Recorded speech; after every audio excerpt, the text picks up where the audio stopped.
안녕하세요. 미국 이타카에 살고 있는 춘배입니다. 이번에 엔비디아 실적 발표가 있었습니다. 아무래도 다루는 다른 콘텐츠들도 많고 내용이 진부할 수 있어 넘어갈까 했지만 화두에 오른 만큼 다루긴 해야겠다 생각했습니다. 앞으로가 기대가 된다 혹은 걱정이 된다의 이야기는 많을 테니 지나치기 쉬운 실적 발표에서 있었던 정보 위주로 전달드릴게요. 동사가 무엇을 하는 회사인지는 굳이 설명치 않도록 하겠습니다.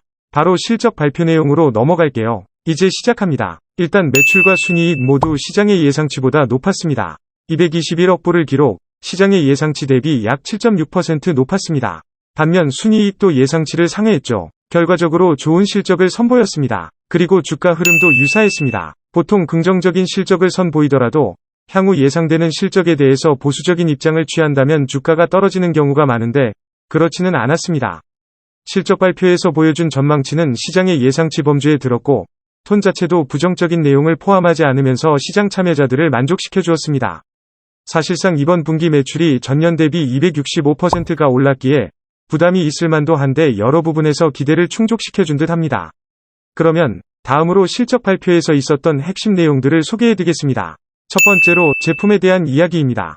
지난 실적 발표 내용에서 언급했듯이 확실히 데이터 센터 향 제품들의 판매가 좋았습니다. 대표적으로 인피니밴드 네트워킹이 있죠. 그리고 유사하게 데이터 센터에 노출되는 호퍼 아키텍처의 판매가 주요했습니다. 그러면서 힘을 주어 소개한 제품이 있죠. 바로 스펙트럼 X라는 제품입니다. 네트워킹 제품의 일환으로 AI를 활용하기 위한 이더넷 환경을 지원하는 플랫폼입니다. 기존 이더넷에 비해서 AI 처리를 1.6배 높일 수 있다고 말하죠. 여러 번 실적 발표 내용들을 통해서 언급했지만 확실히 이더넷 분야에 대해서 무게를 두고 있는 듯합니다.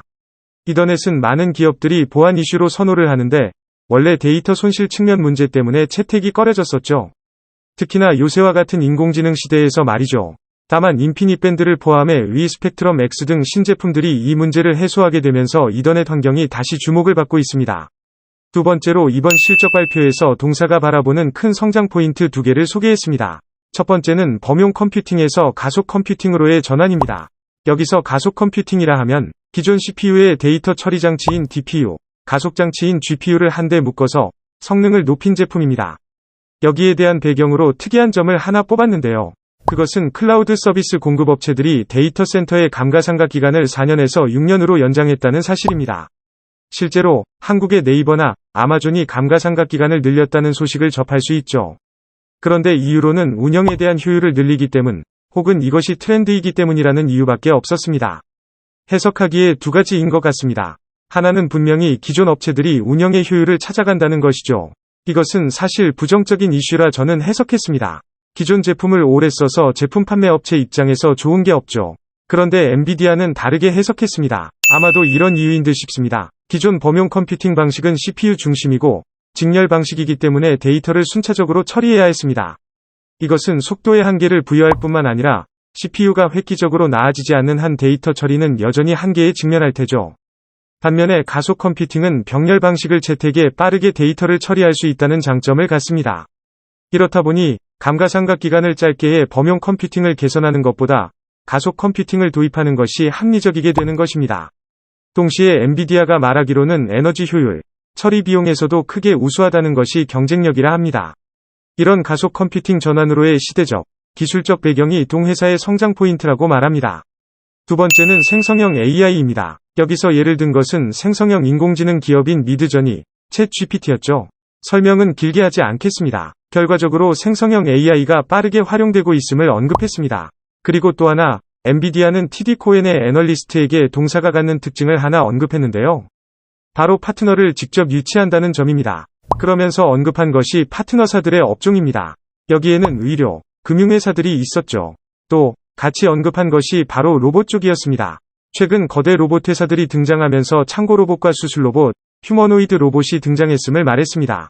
참고할 부분인 듯합니다. 마지막으로 흥미로웠던 것들은 본인들의 수요처라고 할 수 있는 협력업체들의 AI 활용 사례를 언급한 것입니다. 나왔던 기업들을 소개해드릴게요. 여기서도 무언가 기회가 있을지 모르죠. 우선 마이크로소프트의 사례를 소개하면서 개발자들의 업무 효율이 강화되고 있다 말했습니다. 대표적으로 마이크로소프트는 지난번에 GitHub라는 기업을 인수했습니다. 개발자들의 오픈소스 플랫폼이라고 생각하시면 되는데요. 이 GitHub의 매출이 약 40%까지 오르는 효과가 있었다고 말합니다. 참고로 GitHub의 경쟁자라고 볼 수 있는 기업은 깃랩이 있죠. 나스닥에 상장해 있고 아직 이 레벨은 아니지만 성장성이 높은 기업입니다. 기회가 되면 소개해드리겠습니다. 다음으로 메타에 대해 언급했습니다.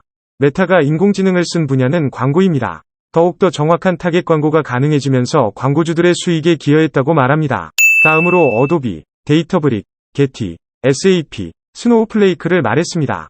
또 서비스나우를 언급했죠. 그 이외 구글, 오픈AI, 인플렉션 AI도 소개했습니다.